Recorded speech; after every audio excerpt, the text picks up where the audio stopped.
अस्सलाम वालेकुम अहबाब। उम्मीद है आप सब खैरियत से होंगे।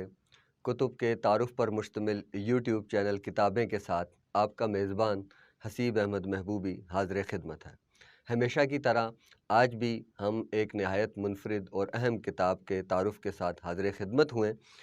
उससे पहले बताता चलूँ कि आप हमारे साथ जुड़े रहने के लिए हमारे चैनल को सब्सक्राइब भी करें और बिलख़ुसूस अपनी कीमती आरा व तजावीज़ से हमें ज़रूर नवाजिए, ताकि हम बेहतर से बेहतर अंदाज में कुतुब का तारुफ़ आपके सामने पेश कर सकें। आज हम जिस किताब के तारुफ़ के साथ हाज़िर हुए हैं, बुनियादी तौर पर तो वो मकतूबात का मजमूआ है, लेकिन जब इन मकतूबात को पढ़ा जाए तो ऐसा महसूस होता है जैसे ये कोई सफ़रनामा या फिर रोज़नामचा है जिसे मकतूबात की सूरत दी गई है। मेरी मुराद हमारी आज की किताब यानी धर्म धक्के से है, जिसके मुसन्निफ़ यानी मकतूब निगार साहिबज़ादा मोहम्मद आसिम मुहारवी चिश्ती हैं। ये मकतूबात नहायत ख़ूबसूरत, दिलनशीं और उम्दा अंदाज़ में लिखे गए हैं।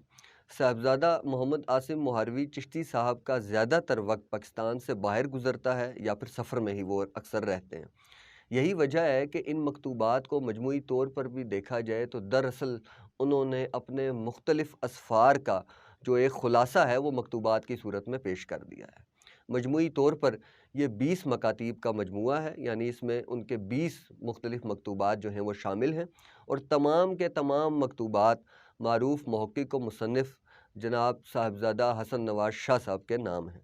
साहिबज़ादा हसन नवाज़ शाह साहब की शख्सियत भी किसी तारुफ़ की मोहताज नहीं। यूँ तो मुख्तलिफ़ मौज़ूआत पर उनका तहकीकी काम सामने है, अलबत्ता सिलसिला सोहरावर्दिया के हवाले से वो एक नहायत मुस्तनद और मोतबर मुहक्किक हैं, और इस हवाले से उनकी कई तहकीकी कुतुब जो हैं वो ज़ेर तकमील भी हैं। जैसा कि हमने बताया कि साहिबज़ादा आसिम मुहारवी साहब अक्सर सफ़र में ही रहते हैं और मुल्क से बाहर रहते हैं। यही वजह है कि इन मकातीब को भी अगर हम पढ़ें तो वो इब्तिदा में लिखते हैं, पहले ख़त की इब्तिदा में लिखते हैं, आपकी हौसला अफजाई का समर है कि आज मुत्तहिदा अरब अमारात की फ़िज़ाओं से हवाई जहाज़ में बैठा ये ख़त लिख रहा हूँ। और अगर हम दूसरे ख़त को पढ़ें तो उसकी इब्तिदा में लिखते हैं, वाशिंगटन में कुछ रोज़ क़याम के बाद आज न्यूयॉर्क के एक दूर दराज पहाड़ी गांव न्यू लबनान का कसद किया है। अलगर्ज़ ये जितने भी मकातीब हैं वो ज़्यादातर मुख्तलिफ़ इलाक़ों और बिलख़ुसूस मग़रबी ममालिक से लिखे गए हैं। यही वजह है कि इन मकतूबात के अंदर उन्होंने दीगर इलाक़ों के साथ साथ मग़रबी ममालिक, वहाँ का तहज़ीब व तमद्दुन, लोगों का रहन सहन, लोगों के अक़ायद व नज़रियात, उनके मुतल्लिक़ भी बहुत तफ़सीली गुफ्तगू की है। बिलख़ुसूस मुख्तलिफ़ सियाहती मकामात पर भी वो गए, और उनके मुतल्लिक़ तो अगर इसे एक गाइड बुक कहा जाए तो बेजा ना होगा।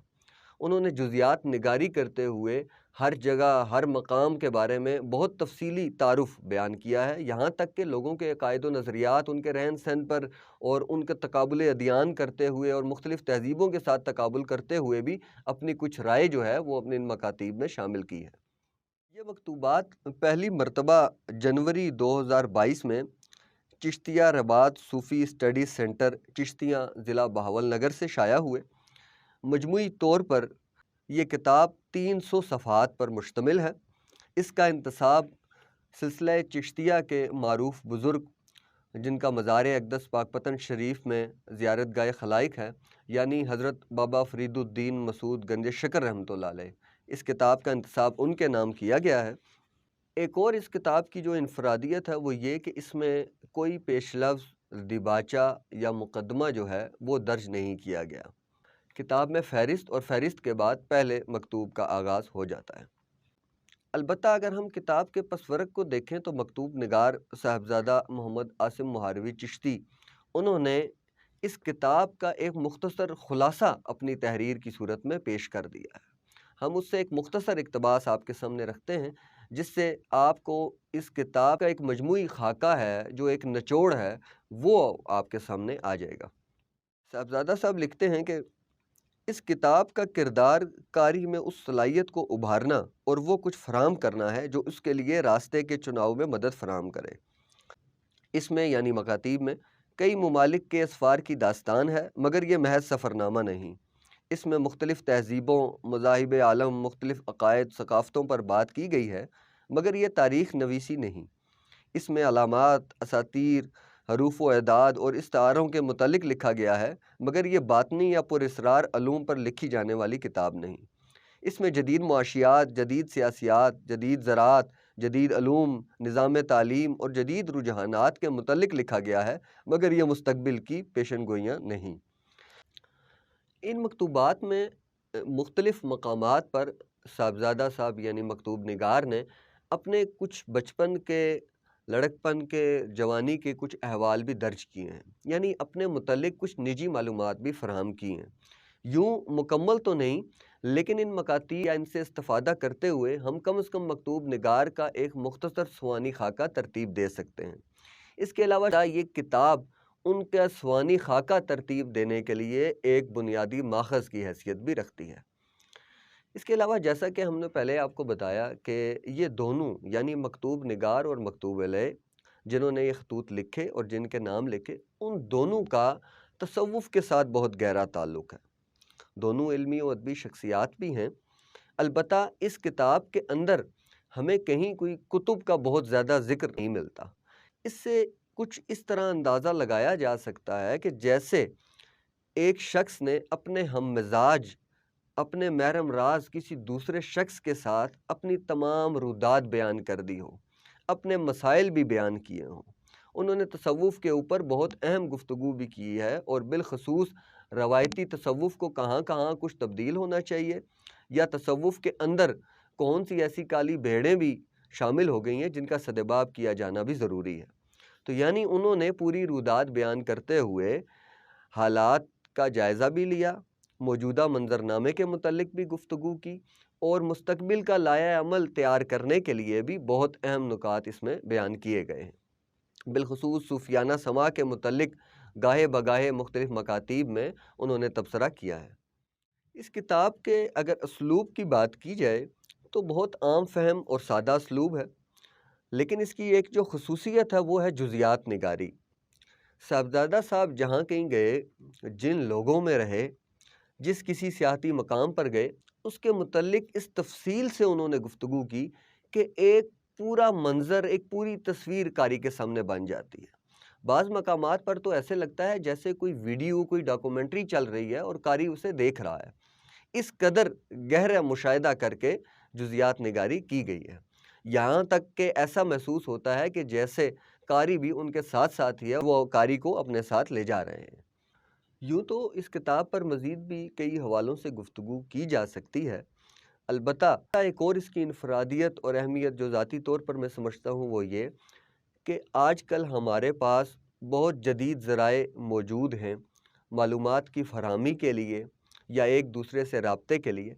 اس کے باوجود اس جدید دور میں مکتوب نگاری کا دوبارہ احیاء کیا جانا یہ لائق صد تحسین ہے۔ حالانکہ آج کل مکتوبات کے مجموعے بہت کم شائع کیے جاتے ہیں، یہاں تک کہ آج کل تو مکتوب نگاری کا رواج بھی تقریباً ختم ہوتا جا رہا ہے، کیونکہ ہمارے پاس جدید ذرائع اس قدر تیز ترین آ گئے ہیں کہ اب ہم خط لکھنے کی طرف توجہ ہی نہیں دیتے۔ لہٰذا مکتوب نگاری کی روایت کو قائم رکھنے یا اس کے دوبارہ احیاء کے لیے بھی یہ کتاب نہایت اہمیت کی حامل ہے۔ تو یہ پوری کتاب ہی پڑھے جانے کے لائق ہے۔ البتہ صاحبزادہ صاحب نے کچھ مقامات پر بہت اہم گفتگو کی ہے، ارشادات بھی فرمائے ہیں، لہٰذا میں اس کتاب سے صرف چند اقتباسات یا ان کے چند ارشادات جو ہیں وہ آپ کے سامنے رکھتا ہوں، جس سے آپ کو کچھ نہ کچھ اندازہ یا اس کتاب کا ایک تعارف سمجھنے میں مزید آسانی بھی ہوگی۔ صفحہ نمبر 116 پر وہ لکھتے ہیں: مغربی ممالک میں گاؤں کا مطلب آبادی کا کم ہونا ہے، سہولیات کا کم ہونا ہرگز نہیں۔ یہاں ہر گاؤں میں ایک لائبریری ہے اور لوگوں میں مطالعہ کا ذوق بھی نمایاں ہے۔ ان لوگوں کے لیے یہ ایک طرح کا کمیونٹی سینٹر بھی ہوتا ہے۔ یوں لائبریری ایک لحاظ سے گاؤں کی سماجی، معاشرتی، سیاسی مشاورت اور مسائل کے حل کے لیے گڑھ بنتی ہے۔ اسی طرح صفحہ نمبر 36 پر لکھتے ہیں: جس نے میرے کشکول میں جو ڈالا غنیمت جانا، محبتوں کے پھول، نفرتوں کے کانٹے، عقیدتوں کے صحرے، تنقید کی ملامتیں، کھنکھناتے سکے، مسکراتے طنز و تشنی، عجیب سی کھچڑی پکی ہوئی ہے کشکول درویش میں۔ جس کے دل میں جو آتا ہے درویش کے کشکول میں ڈال کر چلا جاتا ہے، اور دل کی عزت کرنا درویشی کا شعار ہے۔ اسی طرح صفحہ نمبر 89 پر وہ سما کے متعلق بات کرتے ہوئے لکھتے ہیں: समा बुनियादी तौर पर एक कैटलिस्ट के तौर पर काम करता है। किसी कीमियाई अमल को तेज़ करने के लिए एक तीसरे केमिकल को बतौर कैटलिस्ट इस्तेमाल किया जाता है। शाह जी, अब मसला ये है कि समा जो शुरू में सिर्फ सूफिया सुना करते थे, अब ये शुगल अवाम के हत्थे चढ़ गया है। फिर सफ़ा नंबर 220 पर लिखते हैं, नो मुस्लिम या नए मुसलमान की इस्तिलाह मुझ जैसे कम इल्म को अजीब लगती है, जब बिलखसूस ये लफ्ज़ दीमक ज़दा पुराने मुसलमान सिर्फ़ अपनी बरतरी जताने के लिए इस्तेमाल करें। सफ़ा नंबर 91 पर लिखते हैं, कान वालों का काल है शाह जी, सो बोलने वाली ज़ुबान चुप साधे हुए है।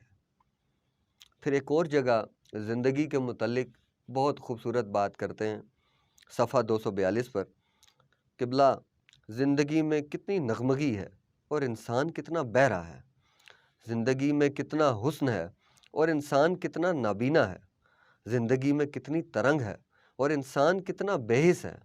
सफ़ा 104 पर लिखते हैं, सच हमेशा सादा होता है, झूठ सादा होना बर्दाश्त नहीं कर सकता, झूठ को सादगी वारा ही नहीं, जैसे ही ये सादा हुआ आप फ़ौरन इसे पकड़ लेंगे, इसलिए झूठ बहुत पेचीदा लफ्ज़ों का गोरख धंधा और चिकना होता है। और जगह फरमाते हैं सफ़ा 240 पर, शाह जी, मोहब्बत की रस्में होती हैं, मोहब्बत खुद रस्म नहीं होती। फिर मुसाफिर का किसी शहर से या किसी मखसूस इलाके से जो कल्बी लगाव है, उस मुतालिक बड़ी खूबसूरत बात करते हैं, सफ़ा 285 पर, मुसाफिर को हर शहर एक जिस्म की तरह लगता है, एक जिस्म के मानंद हर शहर का एक लम्स होता है, उस जिस्म की अपनी खुशबू, हिद्दत और अलग मिजाज होता है, हर शहर का अलग किरदार है जो मुसाफिर को बहुत लज्जत देता है, नए शहर को देखने और उससे मिलाप करने की शहवत मुसाफिरों को टिकने नहीं देती। और एक आखिरी उनका इरशाद बल्कि तज्ज़िया उनकी ज़िंदगी का हासिल पेश करके और फिर इजाज़त चाहते हैं। सफ़ा 290 पर फरमाते हैं, हसद इंसान को ओरिजिनल नहीं रहने देता, वो कार्बन कॉपी बनने के चक्कर में लग जाते हैं, बहरूपिये बन जाते हैं। इंसान इन चीज़ों के हामिल होने की अदाकारी शुरू कर देते हैं जो उनके पास नहीं होती, यहाँ से मसनूईपन शुरू हो जाता है। उम्मीद करते हैं हमारी आज की इस किताब का तारुफ भी आपको पसंद आया होगा। अपनी कीमती आरा और तजावीज़ से हमें ज़रूर नवाजिएगा।